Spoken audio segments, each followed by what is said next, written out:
বলতে থাকবেন। আমাদের সাইয়েদনা ওমর বিন আব্দুল আজিজ রাদিয়াল্লাহু তাআলা একটি জানাজার সাথে কবর তাশরীফ নিয়ে গেলেন। তিনি সেখানে একটি কবরের নিকট বসে গভীরভাবে চিন্তা ভাবনায় মগ্ন হয়ে গেলেন। কেউ তাকে জিজ্ঞাসা করলো, হে আমিরুল মুমিনিন, আপনি এখানে একাকী কেন বসে আছেন? বলেন, এখনো একটি কবর আমাকে চিৎকার দিয়ে বলেন এবং বললেন, হে ওমর বিন আব্দুল আজিজ রাদিয়াল্লাহু তাআলা আমার কাছ থেকে কেন জিজ্ঞাসা করছেন যে আমি আমার জীবনে আসা ব্যক্তির সাথে কিরকম আচরণ করব? আমি সে কবরকে বললাম, আমি তো অবশ্যই বলবো। সে বলতে লাগলো, যখন কেউ আমার ভিতর আসে তখন আমি তার কবরকে ছিন্ন ভিন্ন করে শরীরকে টুকরো টুকরো করে দিই অথবা তার মাংস খেয়ে ফেলি। আপনি কি আমার নিকট এখনো জিজ্ঞেস করবেন না যে আমি তার জোড়াগুলোর সাথে কেমন আচরণ করি? আমি বললাম, এটাও বলো। সে বলতে লাগলো, হাত দুইকে কবজি রেখে হাঁটুকে পায়ের গোড়ালি দেবে আর পায়ের টাকনুকে পা দিয়ে পৃথক করে দেবে। এতটুকু বলার পর হযরত সাইয়েদনা উমর বিন আব্দুল আজিজ রাদিয়াল্লাহু তাআলা অজর নড়ে কাঁদতে শুরু করলেন। যখন তার কিছুটা স্বস্তি ফিরে আসলো তখন আরবে শিক্ষণীয় মাদারীপুর বিতরণ করতে লাগলেন। এই প্রিয় ইসলামী ভাইরা, এই দুনিয়াতে আমাদের অতি স্বল্প সময় থাকতে হবে। যারা এই দুনিয়ার ক্ষমতা সম্পন্ন রয়েছে তারা পরকালের খুব লাঞ্ছিত বা মানিত হবে। আর যারা এই জগতের ধনী রয়েছে তারা পরকালে নিশ্চয় ফকির হয়ে যাবে, আখিরাতের যুবক বৃদ্ধ হয়ে যাবে। আর যারা জীবিত আছে তারা মৃত্যু বরণ করবে। দুনিয়া যখন তোমাদের দিকে আসবে তখন সে যেন তোমাকে ধোঁকায় নিমজ্জিত না করে, কেননা তুমি জানো যে একটি অতি শীঘ্রই বিদায় নিয়ে যাবে। কোরআন শরীফ তিলাওয়াতকারীরা কোথায় গিয়েছে? বাইতুল্লাহ শরীফের হজ পালনকারীরা কোথায় গিয়েছে? ওয়াক্ফ শরীফের পূজা আদায়কারীরা কোথায় গিয়েছে? খবরের মাটির তাদের শারীরিক কি অবস্থা রয়েছে? খবরের কীট পতঙ্গ তাদের মাংসের কি পরিণত করেছে? তাদের হাড়গুলো ও ঝুলাগুলোর সাথে কি অবস্থা হয়েছে? আল্লাহ তাআলার জবাব যে আমি আমার দুনিয়াতে আরামের নাম বিচারে জানতাম, কিন্তু এখন পরিবার পরিজন ও বাড়ি দেশ ছেড়ে আরামের পর সংকীর্ণ কবরে বাসিন্দা হয়ে গেছে। আর তাদের পুত্ররা অলি গলিতে এদিক সেদিক ঘোরাফেরা করছে, কেননা তাদের বিধবা স্ত্রীরা অন্য স্বামীর বহাল করে সুন্দর সংসার করছে। তাদের আত্মীয় স্বজনের তাদের ঘর বাড়িগুলো দখল করে নিয়েছে এবং সম্পদগুলো নিজের মাঝে বন্টন করে নিয়েছে। আল্লাহ তাআলার শপথ, তাদের মাঝে কতক সৌভাগ্যবান এমনও রয়েছে যারা কবরে নানা ধরনের নিয়ামতের স্বাদ উপভোগ করছে। আর কেউ কেউ এমনও আছে যারা কবরে আযাবের মধ্যে গ্রেফতার হয়েছে। আফসোস, সদকরি আফসোস। ওরে বাবা, যে আজ মৃত্যুর সময় নিজের পিতার কবরে নিজ পুত্রের আবার কবরে আপন পায়ের চোখ বন্ধ করেছে, তাদের মধ্যে কাউকে গোসল করিয়েছে, কাউকে কাফনে পরিধান করেছে, আবার কারো জানাজার কারো বহন করেছে এবং কাউকে কবরের সংকীর্ণ অন্ধকারময় গর্তে দাফন করেছে। শোনেন রাখুন, কাল এসব কিছু আপনার সাথেও কার্যকর হবে। হাই, আমার যদি জানা থাকতো কোন অঙ্গনি কবরের সর্বপ্রথম নষ্ট হয়ে যাবেন। অথবা হযরত সাইয়েদনা উমর বিন আব্দুল আজিজ রাদিয়াল্লাহু তাআলা কাঁদতে হলেন এবং কাঁদতে কাঁদতে শেষ পর্যন্ত বেহুশ হয়ে গেলেন এবং এক সপ্তাহ পরেও দুনিয়া থেকে চিরবিদায় নিলেন।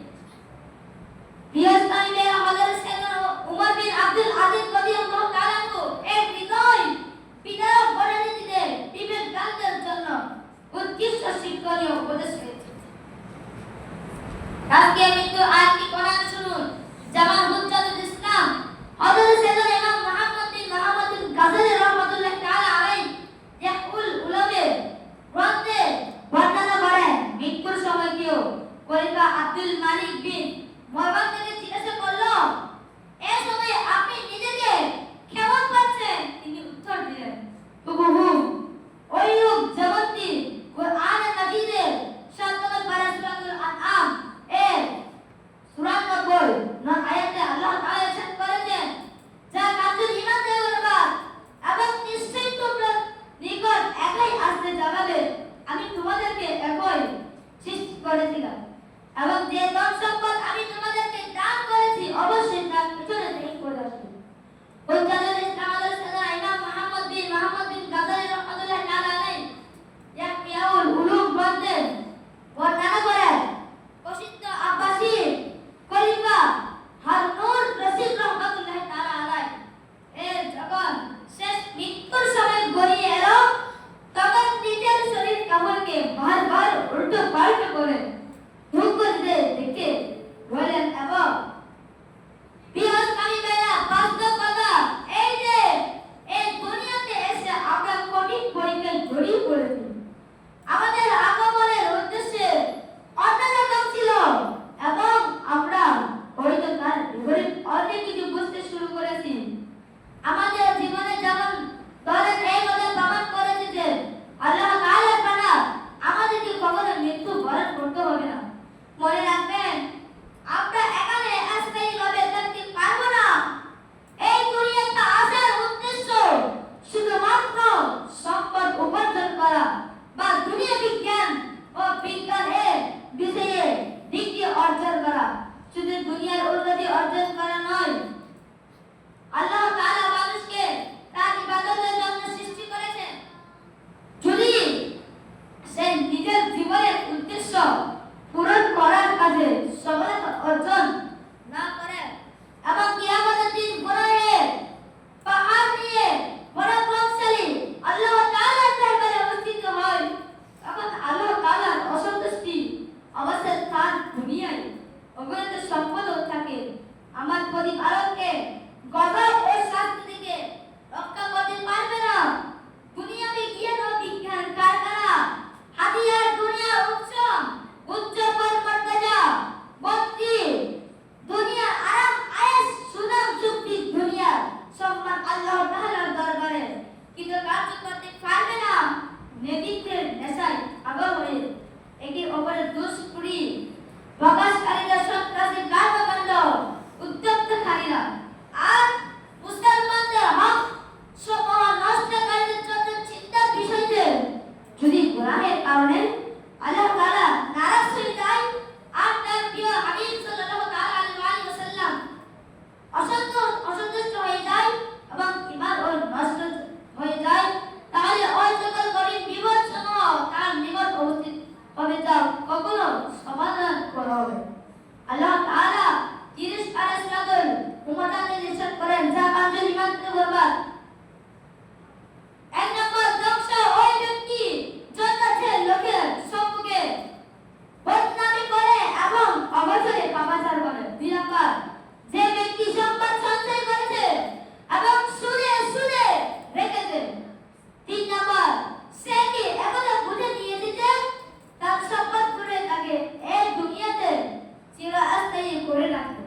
৪ নম্বর তা কখনোই নয়, বরং তাকে প্রজ্বলিত করার মধ্যে নিক্ষেপ করা হবে। ৫ নম্বর তা হলো আল্লাহর প্রজ্বলিত আগুন। ৬ নম্বর আপনি কি জানেন ওই প্রজ্বলিতকারী কি? ৭ নম্বর যা অন্তর সুমের তীরের মতোই বের করে দিবে। ৯ নম্বর সঞ্চয় তাকে উপরে সুনির্দিষ্ট করা হবে। ১০ নম্বর লম্বা করিবে। অতএব সেলমান শফি বলকি রাহমাতুল্লাহ তাআলা আলাইহি বর্ণনা করেন, মানুষ ৪টি বিষয় দাবি করে কিন্তু তাদের আমল তাদের দাবির পরিপূর্ণ। যথা ১ নম্বর তারা মুখে বলবে আমরা আল্লাহ তাআলার বান্দা, কিন্তু তাদের আমল বা কার্যকলাপ স্বাধীন ব্যক্তির মতো। ২ নম্বর তারা বলে আল্লাহ তাআলা একমাত্র আমাদেরকে রিজিক দেওয়ার মালিক, কিন্তু তারা অনেক সংখ্যক একত্রিত করে নেওয়ার পরেও পারে সন্তুষ্ট হতে পারে না। ৩ নম্বর তারা আরো বলে দুনিয়া থেকে আখিরাত উত্তম, কিন্তু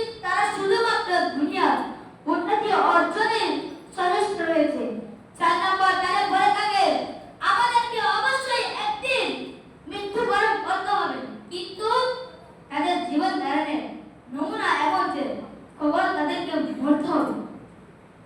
প্রিয়স্থানীরা বাস্তবিকই চিন্তার বিষয় যে নিঃসন্দেহে প্রত্যেক মুসলমান এখনো স্বীকার করে আমি আল্লাহ তাআলার বান্দা, আর প্রতীয়মান রয়েছে বান্দা অনুগত হয়ে থাকে। কিন্তু বর্তমানে অধিকাংশ মুসলমানের কাজকর্ম স্বাধীন ব্যক্তির মতো দেখো যে অপরের কর্মচারী হয়, সে তার মালিকের ইচ্ছা অনুযায়ী কাজ করে।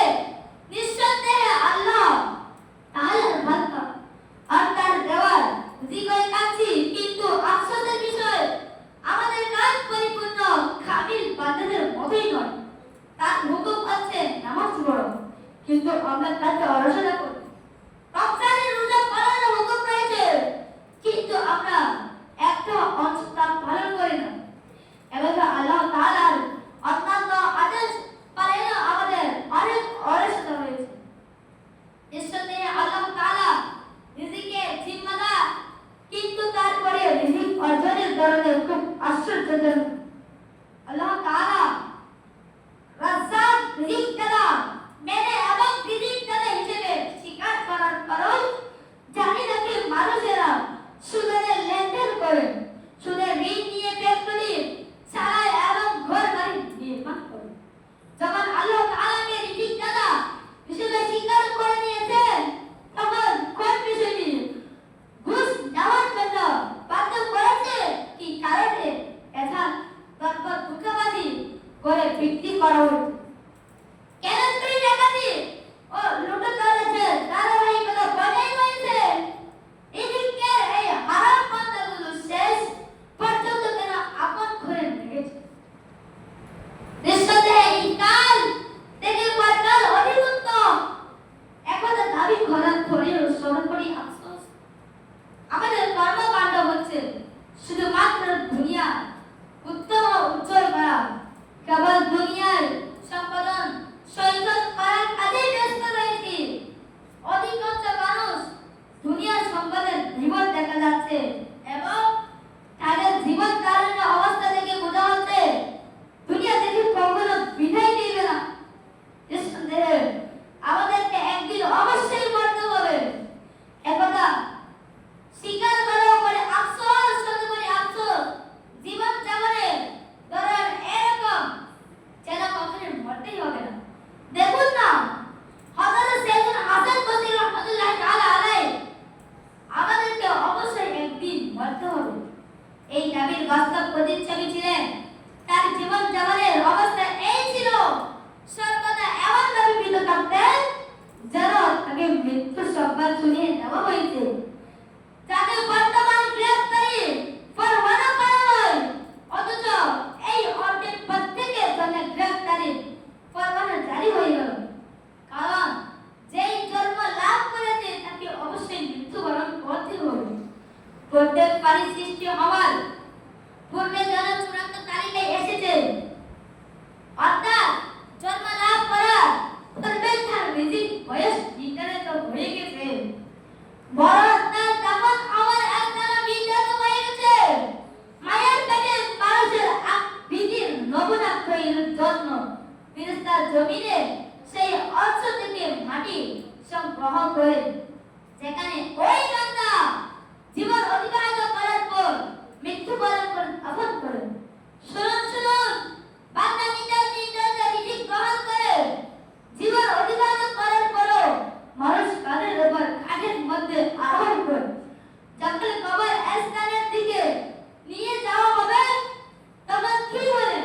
যেমন মদিনার তাজদার হাবিবে পরওয়ারদিগার হুজুরে আনওয়ার সাল্লাল্লাহু তাআলা আলাইহি ওয়াসাল্লাম ইরশাদ করেন, ও সন্তান যুবক, যার কুদরতি হাতে আমার প্রাণ যদি মানুষেরা মৃত ব্যক্তিকে ঠিকানা করে নিত, তবে তার কথা শুনতে পেতে, তখন তারা মৃত ব্যক্তিকে ভুলে গিয়ে নিজেদের জন্য কান্না করত।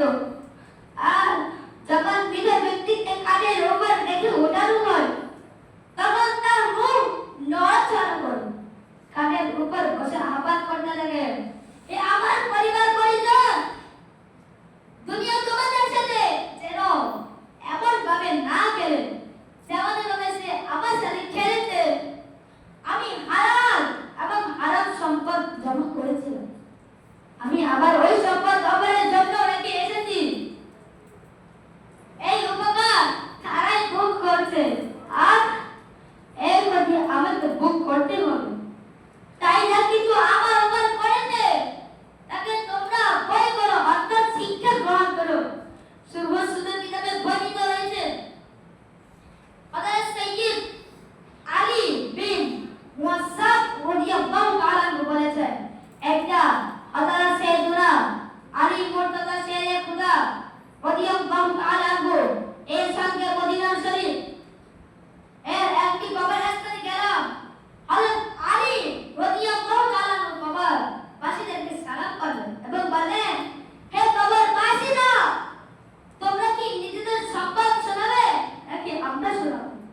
শোনার পর একটি কবর থেকে আওয়াজ আসলো, হে আমিরুল মুমিনিন, তোমাদের কবর ছিন্ন ভিন্ন হয়ে গেছে। আমাদের চুলগুলো ঝরে পড়ে এদিক সেদিক হয়ে গেছে। আমাদের শরীরের চামড়া টুকরা টুকরা হয়ে গেছে। আমাদের চোখ দুটি বেয়ে চেহারা এসে গেছে এবং আমাদের নাকের ছিদ্র থেকে ভূত বের হচ্ছে। আর আমরা যা কিছু আগে পাঠিয়েছিলাম অর্থাৎ যা আমল করেছি তা আমরা পেয়েছি, যা কিছু পেছনে রেখে এসেছি তা দ্বারা ক্ষতিগ্রস্ত হয়েছে।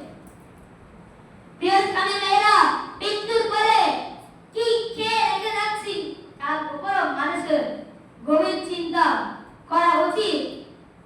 অবৈধ ব্যবসা বা জুয়ার আসর অথবা মদের দোকান কিংবা মিউজিক সেন্টার বা ফিল্ম ইন্ডাস্ট্রি অথবা সিনেমা ঘর কিংবা নাট্যমঞ্চ বা ঘোরাঘের সরঞ্জাম ইত্যাদি রেখে মারা গেল, তখন তার পরিমাণ খুবই ভয়াবহ ও কষ্টদায়ক হবে। একটি শিক্ষণীয় ঘটনা শুনুন। একজন ইসলামী ভাই লন্ডন থেকে একটি চিঠি পাঠিয়েছিল। তার সারাংশ নিচের ভাষার বর্ণনা করার চেষ্টা করছি। বাবুল মদিনা সিদ্ধ প্রবেশে বসবাসকারী একজন বুজুর্গ বলেছেন, এক রাতে আমি কবর স্থানের ভিতরে গিয়ে একটি তাজা কবরের পাশে বসে গেলাম যাতে শিক্ষা অর্জন হয়। বসে বসে আমার ঘুম এসে গেল এবং কবরের অবস্থা আমার কানে প্রকাশ হয়ে গেল। দেখতে পেলাম ওই কবরবাসীরা আগুনে জ্বলছে এবং চিৎকার করে সে আমাকে বলছে, আমাকে বাঁচাও, আমাকে বাঁচাও। আমি বললাম, আমি কিভাবে বাঁচাতে পারি? সে বলল, কিছুদিন আগে আমার মৃত্যু হয়েছে। আমার যুবক ছেলে এক সময় টিভিতে সিনেমা দেখছে। যখন সে আমল করে তখন আমার উপর কঠিন আযাব হয়েছে। আল্লাহর দুহাই আমার যুবক ছেলেকে বুঝাবেন যাতে বিলাসিতাপূর্ণ জীবন ধারণ করা ছেড়ে দেয়। সে যেন এই টিভি না দেখে, কেননা সেটা আমি ভয় করেছিলাম। আর এখন এর কারণে আযাবে ফেঁসে গেছি। আফসোস, আমি সন্তানদেরকে দুনিয়াবি শিক্ষা দিয়েছি কিন্তু ইসলামী শিক্ষা দিইনি। তাদেরকে গুনাহ থেকে বিরত রাখিনি এবং কবর ও আখিরাতের ব্যাপারে সাবধান করিনি। কবরবাসী নিজের নাম ও ঠিকানা বলে দিলেন। সুতরাং আমি সকালে পার্শ্ববর্তী নামে গ্রামে অবস্থিত মরহুমের পরে যুবক তখন ওই রাতে টিভিতে সিনেমা দেখার কথা স্বীকার করলেন। আপনি যখন তাকে আমার স্বপ্ন শোনালাম তখন বারবার হয়ে কাঁদতে লাগলেন এবং নিজ ঘর থেকে টিভি বের করলেন। একজন মেসের বর্ণনা, আমি যখন মক্কা রেড স্থানে অবস্থান করতাম জাহালাম এর ইসলামী ভাইরা সুন্নতের বাইরে কয়েকটি ক্যাসেট আমাকে উপহার স্বরূপ প্রদান করে। আর সেই ক্যাসেটগুলো ঘরে চালানো হলো। তাদের বাবুল ইসলাম সিন্ধু প্রদেশে ওই বুজুর্গ ব্যক্তি ঘোষণা হচ্ছিল। এই ঘটনা শুনে আমরা সবাই আল্লাহ তাআলার আযাবে ভয় পেয়ে গেলাম এবং সর্বসম্মতিক্রমে টিভিকে ঘর থেকে বের করে দিলাম। আল্লাহর শপথ, টিভি ঘর থেকে বের করে দেওয়ার প্রায় এক সপ্তাহ পর আমার সন্তানেরা মা বাবার স্ত্রী স্বপ্নে অদৃশ্য সংবাদ দাদা মদিনা তাজদার হুজুর আনোয়ার সাল্লাল্লাহু তাআলা আলাইহি ওয়াসাল্লাম এর দিদার লাভে প্রেরণ হলো এবং প্রিয় আকাল পূজা আনের বাদশা হুজুর কুরআন সাল্লাল্লাহু তাআলা আলাইহি ওয়াসাল্লাম ইরশাদ করেছেন, মুবারক হো, কেননা তোমাদের ঘর থেকে টিভি বের করে দেয়া আমলটি আল্লাহ তাআলার দরবারে কবুল হয়ে গিয়েছে।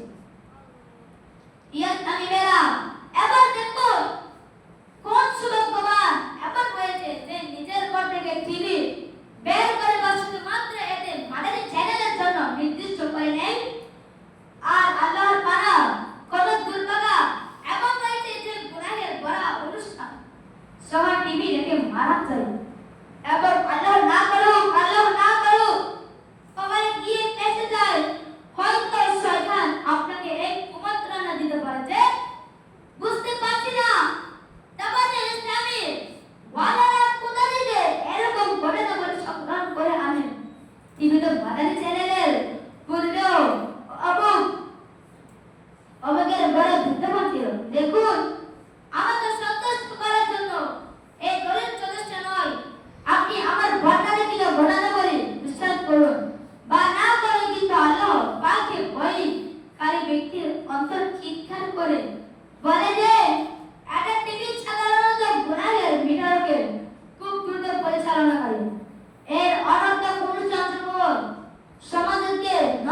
মাধ্যমে পূর্ণ করতে লাগলো।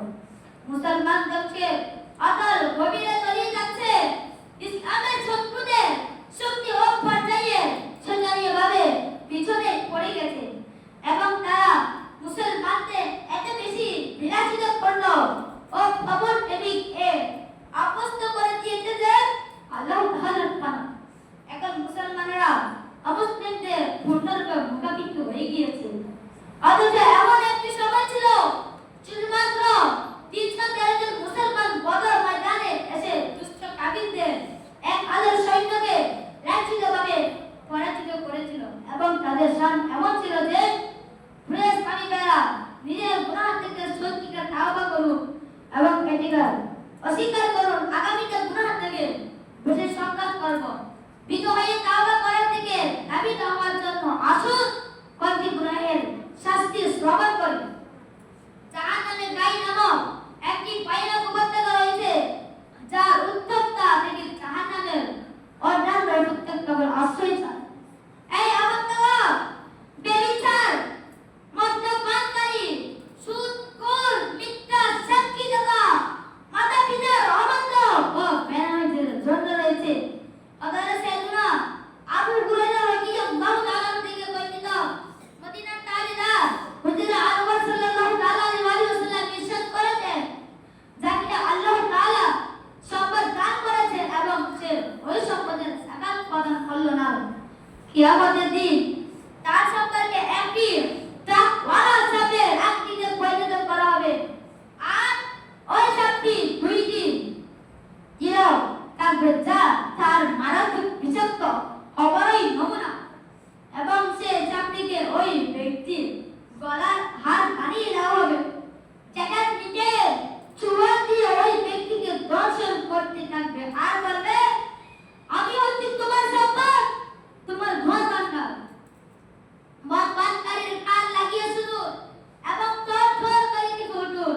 রাসূলুল্লাহ সাল্লাল্লাহু তাআলা আলাইহি ওয়াসাল্লাম ইরশাদ করেন যে মদ পান করে 40 দিন পর্যন্ত তার নামাজ কবুল হবে না। যে তওবা করে আল্লাহ তাআলা তার তওবা কবুল করবে না। অথবা যদি দুইবার পুনরায় মদ পান করে তবে পুনরায় পরবর্তী 40 দিন পর্যন্ত তার নামাজ কবুল হবে না। যদি সে তওবা করে তবে আল্লাহ তাআলা তওবা কবুল করবেন না। অথবা যদি দ্বিতীয়বার মদ পান করে তখনও পুনরায় পরবর্তী 40 দিন পর্যন্ত তার নামাজ কবুল হবে না। যদি সে তওবা করে তবে আল্লাহ তাআলা তার তওবা কবুল করবেন। পুনরায় যদি সে চতুর্থবার মদ পান করে তখন পরবর্তী 40 দিন পর্যন্ত তার নামাজ কবুল করা হবে। এরপর যদি সে তওবা করে আল্লাহ তাআলা তার তওবা কবুল করবেন না এবং তাকে নাকতে কাবান অর্থাৎ দুধের নদী থেকে পান করানো হবে। আমিরুল মুমিনিন হযরত সাইয়েদনা আলী মুর্তজা সাহেব রাদিয়াল্লাহু তাআলা আনহু মদের প্রতি ঘৃণা প্রকাশ করতে গিয়ে বলেছেন, যদি কোনো কূপের মধ্যে একটি ফুটা পড়ে তবে তার উপর মিনার নির্মাণ করা হয়, তবে আমি তার ওই মিনার আজাদ দেব না। আর যদি কোনো সাগরে মদের একটি ফুটা পড়ে অতঃপর ওই সাগরকে শুকিয়ে যায় এবং তাতে গাছ জন্মায়, তবে এই গাছে আমি আমার ওষুধ ছড়াবো না। সাল্লু আলা হাবিব আল্লাহ যে প্রতিকে যা কিছু কাজ করা হয়েছে যা ভুলগুলি আপনি মাফ করে আপনার আয়েশার দরবারে গ্রহণ করেন। আমিন। হে আল্লাহ আমাদের জীবনের সমস্ত গুনাহকে ক্ষমা করে দাও। আমিন। হে আল্লাহ আমাদেরকে মা বাবার বাধ্য সন্তান বানিয়ে দাও। আমিন। হে আল্লাহ আমাদেরকে মা বাবার চোখের শীতলতা বানিয়ে দাও। আমিন। হে আল্লাহ আমাদেরকে বা আমলে হাফিজে কুরআন বা আমলে আলিম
سبحان ربك رب العزة عما يصفون وسلام